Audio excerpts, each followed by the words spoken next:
नमस्कार, स्वागत है आपका जी बिजनेस में। मैं हूं दीपक डोभाल। वक्त हो चला है बुलेटिन का। अगले आधे घंटे में हम आपको दिखाएंगे देश और दुनिया की तमाम खबरें, कोरोना अपडेट्स और साथ ही साथ बात होगी बाजार और कारोबार की भी। तो आइए शुरू करते हैं आज का सफर।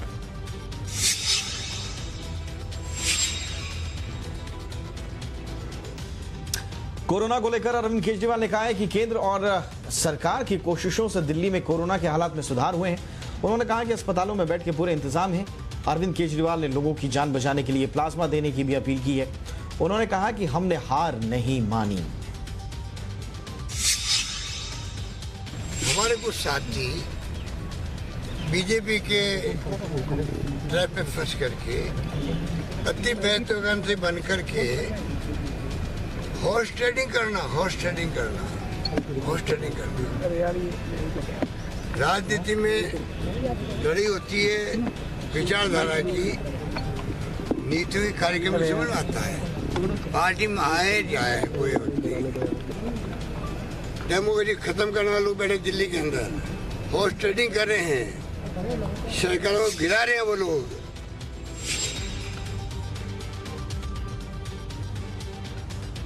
सचिन पायलट ने बीजेपी में जाने की खबरों को इधर गलत बताया है। उन्होंने कहा है कि इन बातों में कोई सच्चाई नहीं है। सचिन पायलट ने कहा कि उन्होंने राजस्थान में पार्टी को दोबारा सत्ता में वापस लाने के लिए दिन रात बहुत मेहनत की और अब बीजेपी में जाने का बात का कोई मतलब नहीं है।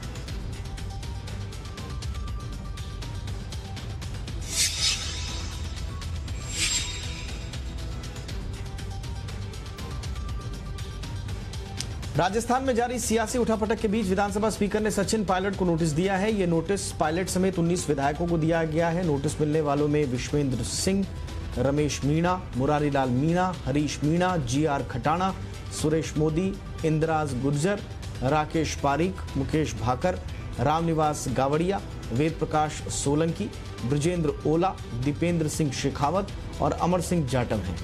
कल ही कांग्रेस ने सचिन पायलट को राजस्थान प्रदेश अध्यक्ष और डिप्टी CM के पद से हटा दिया था।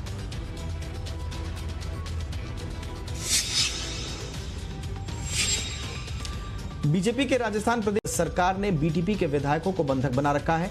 पिछले कई दिनों से उनके फोन टैप हो रहे हैं। पूनिया ने कहा कि इन लोगों ने पूरे राजस्थान की राजनीति को कलंकित किया है और ये सरकार जाने की स्थिति में है। राजस्थान के इतिहास में सरकार अल्पमत में आई है और सरकार की सत्ताधारी दल का प्रदेश अध्यक्ष को बर्खास्त कर दिया गया। तो जो घटना है वो वास्तव में इस किस्म की है कि एक प्रतिपक्ष के दल के नाते हमारी सभी इस तरीके की घटनाओं पर नजर रहे और हम लोग सकारात्मक भूमिका जनता के हित में निभा सकें, उस पर तो हम लोग चर्चा करेंगे।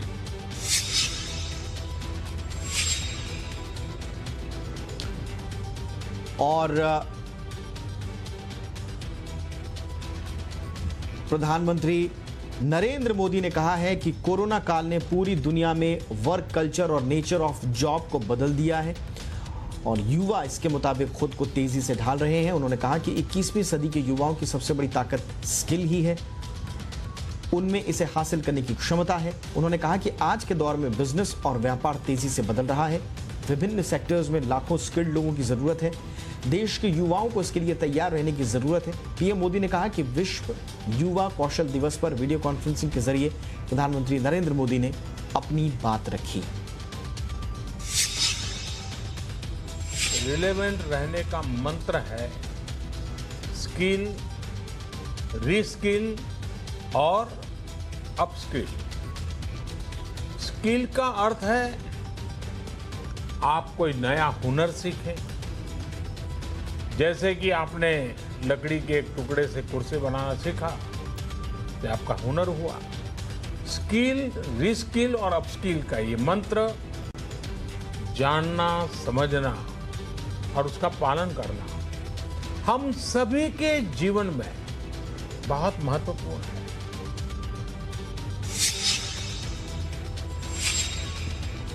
रक्षा मंत्री राजनाथ सिंह इस हफ्ते के आखिर में लेह और लद्दाख का दौरा करेंगे। इस दौरान रक्षा मंत्री बॉर्डर इलाकों का दौरा भी करेंगे और हालात का जायजा लेंगे। रक्षा मंत्री राजनाथ सिंह 17 और 18 जुलाई को लद्दाख में रहेंगे। रक्षा मंत्री 17 जुलाई को लेह पहुंचेंगे। यहां से वो LOC के इलाके में जाएंगे, वहां पर पाकिस्तान बॉर्डर की तैयारियों का जायजा लेंगे। इसके बाद 18 जुलाई को राजनाथ सिंह LAC इलाके में जाएंगे, जहां पर चीन बॉर्डर की स्थिति का जायजा लिया जाएगा।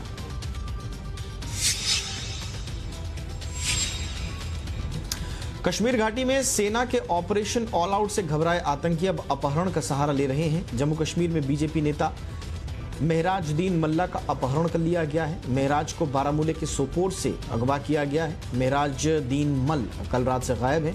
मेहराजुद्दीन मल म्युनिसिपल कमेटी के वाइस प्रेसिडेंट भी हैं। फिलहाल पुलिस उनकी तलाश में जुटी हुई है। कुछ दिन पहले ही जम्मू कश्मीर के बांदीपोरा में बीजेपी नेता शेख वसीम बारी का आतंकियों ने गोली मारकर उनकी हत्या कर दी थी।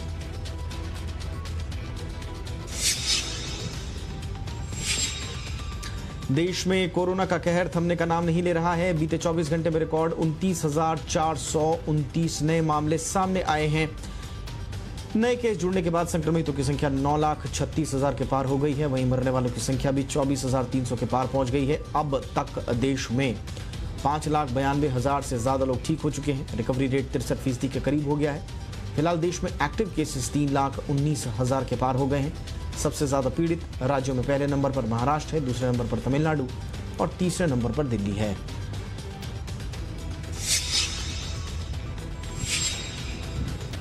कोरोना को लेकर अरविंद केजरीवाल ने कहा कि केंद्र और सरकार की कोशिशों से दिल्ली में कोरोना के हालात में सुधार हुए हैं।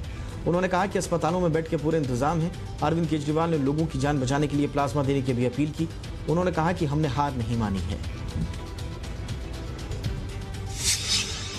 पिछले 1.5 महीने में जिस तरह से हम सब लोगों ने मिलकर, दिल्ली के 2 करोड़ लोगों ने मिलकर, दिल्ली सरकार ने मिलकर, केंद्र सरकार ने मिलकर, सब लोगों ने मिलकर जो प्रयास किए, अनुमान था 1,34,000 केस एक्टिव होंगे, केवल 18,600 केस एक्टिव हैं।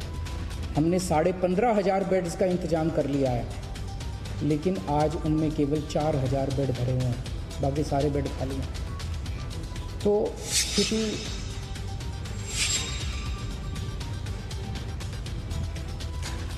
कानपुर कांड में पकड़े गए 50,000 के इनामी शशिकांत पांडे ने सनसनीखेज खुलासा किया है।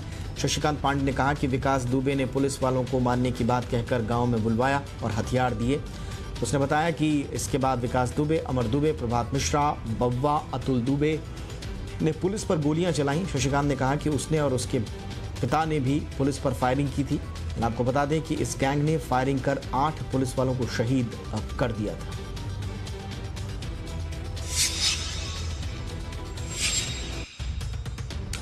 अब बात बाजार की, तो मुनाफा वसूली से बाजार ने अपनी शानदार तेजी गंवा दी। बाजार बंद होने तक निफ्टी ऊपरी स्तरों से 200 पॉइंट से ज्यादा टूटा। बैंक शेयरों और रिलायंस में बिकवाली का दबाव बना। निफ्टी जहां 11 अंकों की तेजी के साथ 10,618 पर बंद हुआ, वहीं सेंसेक्स में 19 अंक बढ़कर बंद हुआ। RIL में आज भारी मुनाफा वसूली देखने को मिली। शेयर करीब 4% गिरकर बंद हुआ।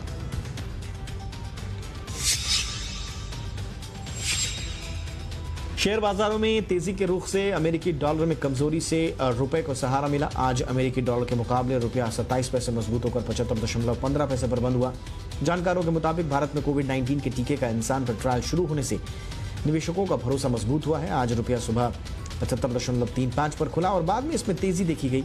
कारोबार में अंत में रुपया 27 पैसे की तेजी के साथ बंद हुआ।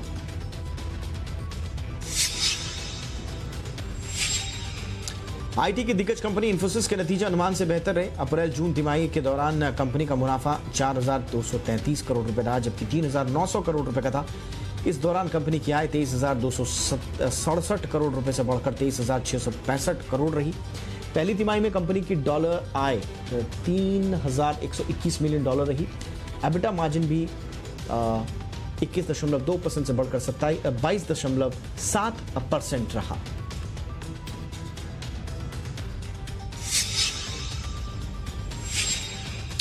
देश की सबसे बड़ी कार कंपनी मारुति सुजुकी ने अपनी मशहूर हैचबैक कार वैगनआर और बेलेनो की रिकॉल की घोषणा की है। इन मॉडल्स के फ्यूल पंप में खामी के चलते इन्हें वापस मंगाया गया है। कंपनी ने इन दोनों मॉडल्स की 1,35,000 कारें रिकॉल की हैं। इनमें 1 लीटर पेट्रोल इंजन वाली वैगनआर की 56,663 यूनिट वापस मंगाई गई हैं। ये वैगनआर 15 नवंबर 2018 से 15 अक्टूबर 2019 के बीच बनाई गई हैं। वहीं बलेनो की 78,222 यूनिट वापस मंगाई गई हैं। 8 जनवरी 2019 से नवंबर 2019 के बीच बनी कारों को वापस मंगाया गया है। खामी पाए कंपनी फ्री में पार्ट को बदलेगी।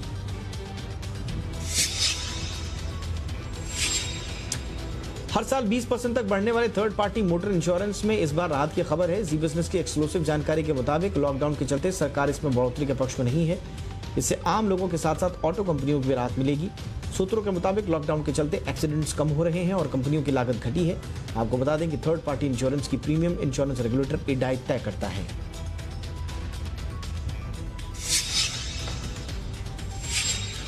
अब गूगल जियो प्लेटफॉर्म्स में 7.7% हिस्सेदारी के लिए 33,737 करोड़ रुपए का निवेश करेगा। ये जानकारी आज रिलायंस की AGM में RIL के चेयरमैन मुकेश अंबानी ने दी। जियो में फेसबुक के बाद यह दूसरा सबसे बड़ा निवेश है। साथ ही रिलायंस जियो में गूगल 14वां निवेशक होगा। इससे पहले फेसबुक ने जियो में 43,000 करोड़ रुपए का निवेश किया था। रिलायंस इंडस्ट्रीज ने अप्रैल से अब तक जियो में हिस्सेदारी बेचकर राइट्स इश्यू को मिलाकर कुल 2,04,000 करोड़ हासिल किए हैं।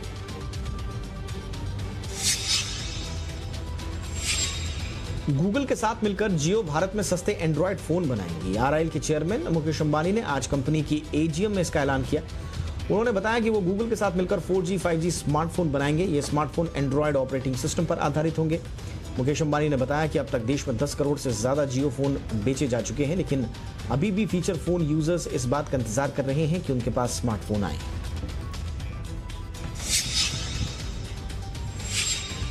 RBI के पूर्व गवर्नर रघुराम राजन ने चेतावनी दी है कि अगले 6 महीनों में बैंकों के फंसे कर्ज यानी NPA में भारी इजाफा हो सकता है। उन्होंने कहा कि ये समस्या को जितनी जल्दी पहचान लिया जाए उतना अच्छा होगा। उन्होंने कहा कि कोरोना और उसकी रोकथाम के लिए लॉकडाउन से कंपनियों पर नेगेटिव असर पड़ा है। उसमें से कई कर्ज की किस्त लौटाने में कठिनाइयों का सामना कर रहे हैं। हालांकि उन्होंने कहा कि इंडियन इकोनॉमी की एक अच्छी चीज है कि कृषि सेक्टर बढ़िया कर रहा है।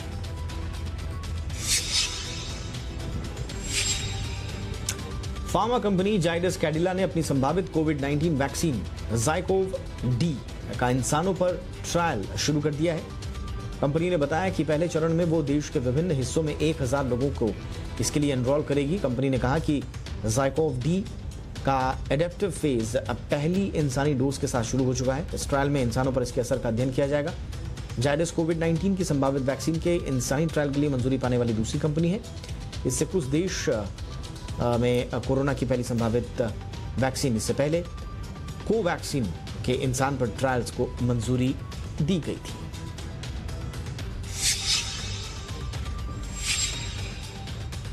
चेक बाउंस को लेकर नियमों में बदलाव के प्रस्ताव का विरोध तेज होता जा रहा है। वित्त मंत्रालय ने 8 जून को कई कानूनों में छोटी गलतियां होने पर आपराधिक केस चलाने के प्रावधान को खत्म करने की पेशकश की थी, जिसमें यह भी था कि अगर चेक बाउंस होता है तो किसी को जेल न भेजा जाए। अब इसका विरोध तेज होता जा रहा है। व्यापारियों के एक बड़े तबके का मानना है कि चेक बाउंस के नियमों में ढील से कारोबार में पेमेंट सिस्टम ध्वस्त हो जाएगा।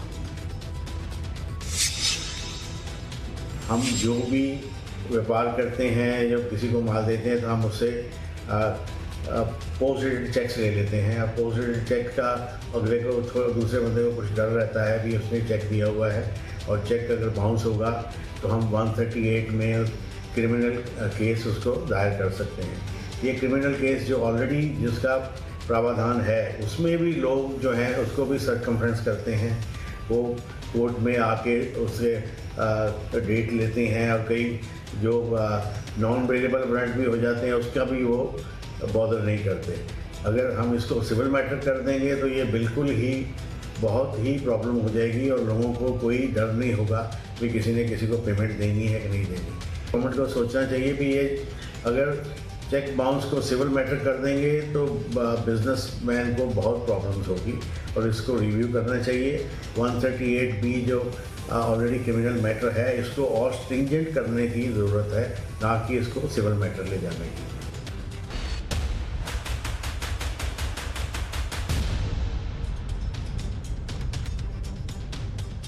ब्रेक के बाद आपका स्वागत है और आइए देश और दुनिया की बाकी 20 खबरों पर नजर डालते हैं।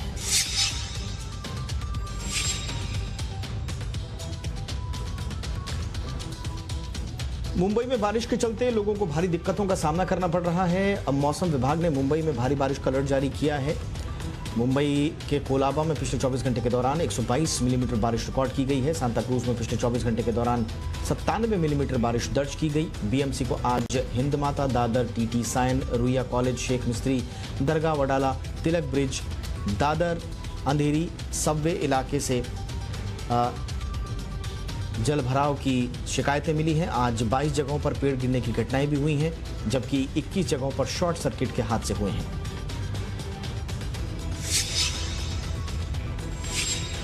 असम में बाढ़ से हालत गंभीर होते जा रहे हैं। भारी बारिश और बाढ़ से अब तक राज्य में 75 से ज्यादा लोगों की मौत हो चुकी है।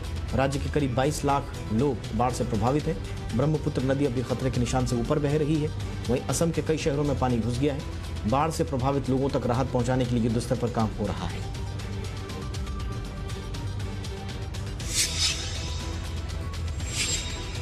नेपाल में हो रही भारी बारिश से बिहार की नदियां उफान पर हैं। बिहार के सुपौल जिले में कोसी नदी का बढ़ता जलस्तर लोगों को डरा रहा है। जिले के कई गांवों में बाढ़ का पानी घुस आया है, जिससे सैकड़ों एकड़ की फसल पानी में डूब गई है। लोगों ने जान बचाने के लिए ऊंचे इलाके में शरण ले रखी है। प्रशासन ने राहत कार्य चलाने के लिए 99 नावें उतारी हैं। मोतिहारी जिले में आए बाढ़ के पानी से दुधौरा नदी पर बना तटबंध टूट गया। इसकी वजह से आधे दर्जन गाँव में पानी भर गया। गोपालगंज जिले में भी बाढ़ के पानी से सैकड़ों घर डूब गए। सीबीएसई ने 10वीं बोर्ड के नतीजे घोषित कर दिए हैं। इस साल 10वीं बोर्ड में 91.46% स्टूडेंट पास हुए हैं। लड़कियों ने इस बार फिर बाजी मारी है। परीक्षा में 93% से ज्यादा लड़कियां और 90% से ज्यादा लड़के पास हुए हैं।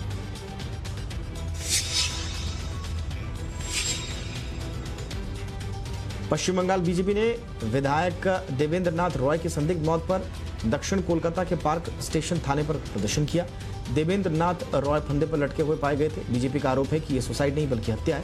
पार्टी कार्यकर्ताओं ने इस मामले की सीबीआई जांच की मांग की है। इस बीच राज्य सरकार ने हत्या की जांच की जिम्मेदारी सीआईडी को सौंप दी है। जानवी कपूर और पंकज त्रिपाठी स्टार गुंजन सक्सेना की द कारगिल गर्ल को इंडिपेंडेंस डे पर रिलीज किया जा सकता है। सूत्रों के मुताबिक नेटफ्लिक्स पर फिल्म को इंडिपेंडेंस डे वीक में रिलीज करने का प्लान है, जिसका ऐलान जल्द हो सकता है। इसकी घोषणा के साथ ही फिल्म का ट्रेलर भी रिलीज किया जाएगा।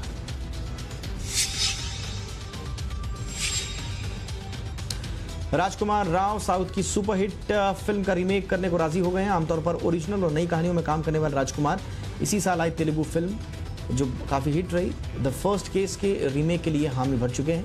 इस फिल्म को ओरिजिनल फिल्म के डायरेक्टर शैलेश कोलान ही निर्देशित करेंगे। अगले साल शूटिंग शुरू होगी।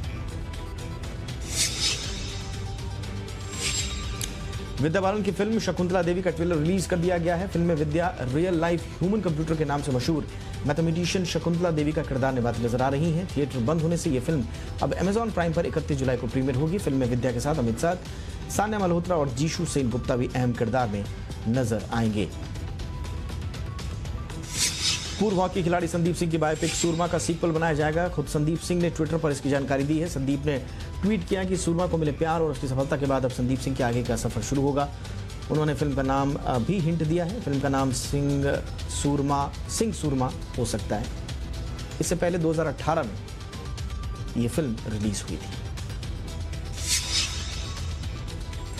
और वहीं सुशांत सिंह राजपूत की आखिरी फिल्म दिल बेचारा का एक और गाना मेकर्स ने रिलीज किया है। तारे गिन इस गाने को मोहित चौहान और श्रेया घोषाल ने गाया है, जबकि म्यूजिक AR रहमान का है। दिल बेचारा 24 जुलाई को डिज्नी प्लस हॉटस्टार पर प्रीमियर होगी।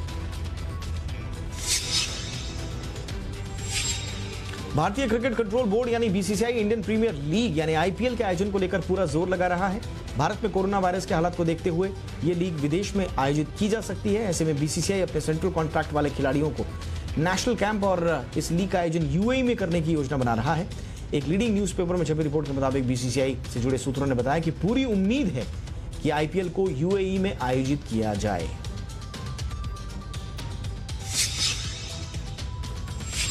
इंग्लैंड के खिलाफ भारतीय टीम की घरेलू सीरीज रद्द हो सकती है। भारतीय टीम की यह सीरीज कोरोना वायरस के कारण आगे खिसकने की उम्मीद थी, लेकिन अब सितंबर में होने वाली सीरीज को कैंसिल किया जा सकता है। सूत्रों के मुताबिक भारतीय टीम इस दौरे को लेकर BCCI जल्द बड़ा निर्णय ले सकती है। BCCI एपेक्स काउंसिल की मीटिंग के बाद भारतीय टीम के भविष्य में होने वाले कई और मैचों को लेकर भी फैसला लिया जाएगा। इंग्लैंड की टीम के लिए दूसरे टेस्ट मैच से पहले एक राहत की खबर आई है। कप्तान जो रूट एक बार फिर इंग्लैंड टीम से जुड़ गए हैं। पहले टेस्ट मैच में वेस्टइंडीज के खिलाफ इंग्लैंड को 4 विकेट से हार का सामना करना पड़ा था। इंग्लैंड के कोच क्रिस सिल्वरवुड ने कहा कि हम जो रूट जो अच्छा प्रदर्शन करते हुए देखने के लिए बरकरार हैं। हालांकि क्रिकेट एक्सपर्ट्स का मानना है कि जो रूट थोड़े दबाव में हैं। हालांकि अब जो रूट के आने के बाद बेन स्टोक्स के ऊपर कप्तानी का एक्स्ट्रा प्रेशर जरूर कम होगा। क्रिकेट ऑस्ट्रेलिया ने बिग बैश लीग के 10वें सीजन के शेड्यूल का ऐलान कर दिया है। 2 महीने तक चलने वाले इस टूर्नामेंट की शुरुआत 3 दिसंबर को होगी। तो बिग बैश लीग का फाइनल मुकाबला 6 फरवरी को होगा। गौर करने वाली बात यह है कि 3 दिसंबर से ही ऑस्ट्रेलिया और भारत के बीच बॉर्डर गावस्कर सीरीज की शुरुआत भी होनी है। कोरोना के कारण बिग बैश लीग की शुरुआत इस बार जल्दी हो रही है और टूर्नामेंट के इतिहास में पहली बार 60 दिनों के ऊपर चलेगा। भारतीय टीम के विकेटकीपर बल्लेबाज ऋषभ पंत ने अपने पसंदीदा बल्लेबाजी पार्टनर के बारे में बताया है। ऋषभ पंत के मुताबिक उन्हें भारतीय टीम के पूर्व कप्तान और दिग्गज खिलाड़ी महेंद्र सिंह धोनी के साथ बल्लेबाजी करने में काफी मजा आता है। उनका कहना है कि बल्लेबाजी करने का मौका कम ही मिलता है, लेकिन जब भी धोनी होते हैं सब कुछ आसान हो जाता है। राजस्थान के मुख्यमंत्री अशोक गहलोत ने सचिन पायलट पर गंभीर आरोप लगाए हैं। उन्होंने कहा कि लोकतंत्र को खत्म करने की साजिश में सचिन पायलट भी शामिल है। गहलोत ने केंद्र पर भी उनकी सरकार गिराने का आरोप लगाया। उन्होंने कहा कि जैसा कर्नाटक और मध्य प्रदेश में किया, ऐसा ही राजस्थान में वो करना चाहते हैं।